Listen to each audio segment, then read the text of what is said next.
Hi, this is Ed Massiana with Ed Talk on Wine number 11, and our topic today is going to be blends. I'm not sure how fads get started, and quite frankly, I really don't care. I'm just more than happy when they're over. And the fact is, what's a fad? Well, it's a craze for something or somebody that comes and goes. And right now, there is a fad involving blended wines. For some reason, somebody got it in their head that wines that are blended are better than wines that come from one varietal. Now, where would they get such a silly idea? Well, in Europe, there are a lot of appellations, a lot of places where they grow wine that are defined by where the grapes are grown, not by the varietal.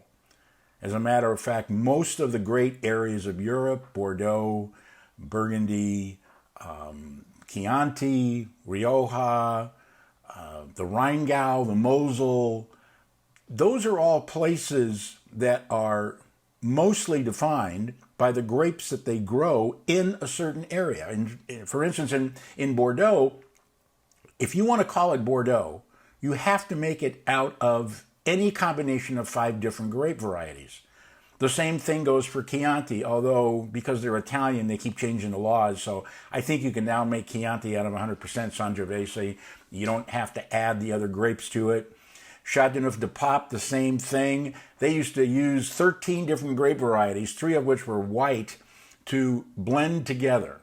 Now, what was the point of that blending? Well, there were several points to that blending.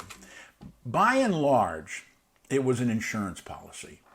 And by that I mean they would plant different grapes in the same area, and those grapes would all ripen at different times. Now, what does this do for the winery? Well, it gives you some time to crush one set of grapes while you're waiting for the other set to mature.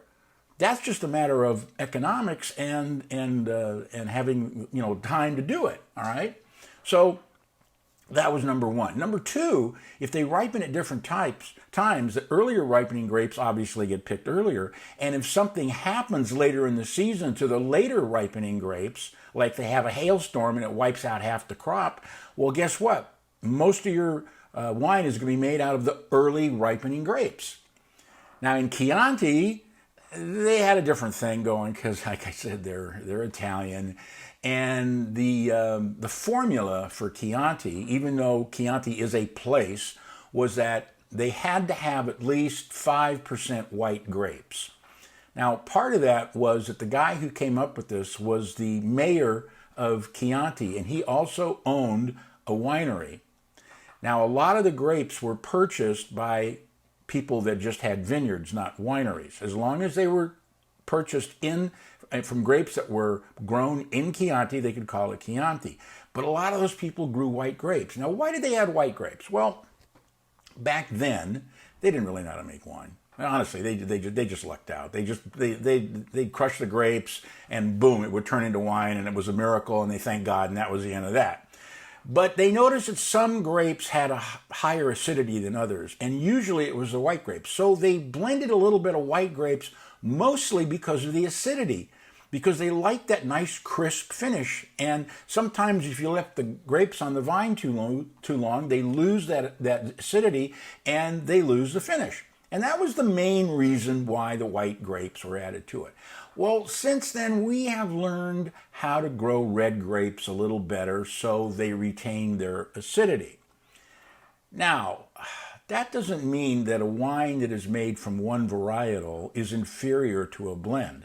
There are some areas, like Burgundy and like Piedmont, where there's only one grape you can use.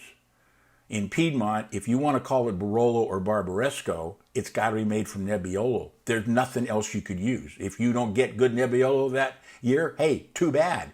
That's the only grape you can use. Why? Because it's really a great grape. I mean, it really makes great wine. Same thing goes for Burgundy. You want to make a white Burgundy? It's going to be made from Chardonnay. You want to make a red Burgundy? It's going to be made from Pinot Noir. Period. The end. There's no looking back. Now, are those blended wines? Yeah, you're damn right they are.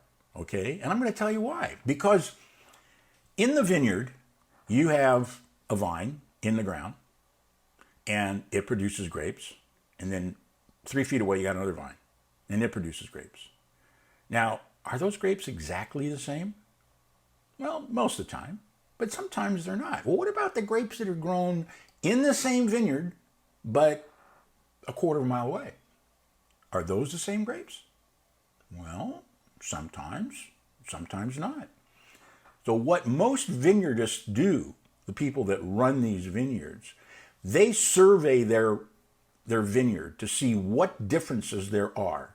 Those differences are going to impact the grapes, the slope, the angle, the nutrients in the soil.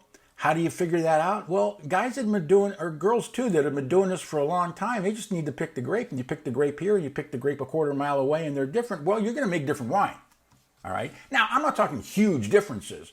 You know, if you planted Pinot Noir, or you planted Cabernet, or you planted Tempranillo or Verdicchio, as you know, those are two of my favorites, they're not going to taste that much different, but they could taste different. Now, how does that blend into the wine? How does that change the wine?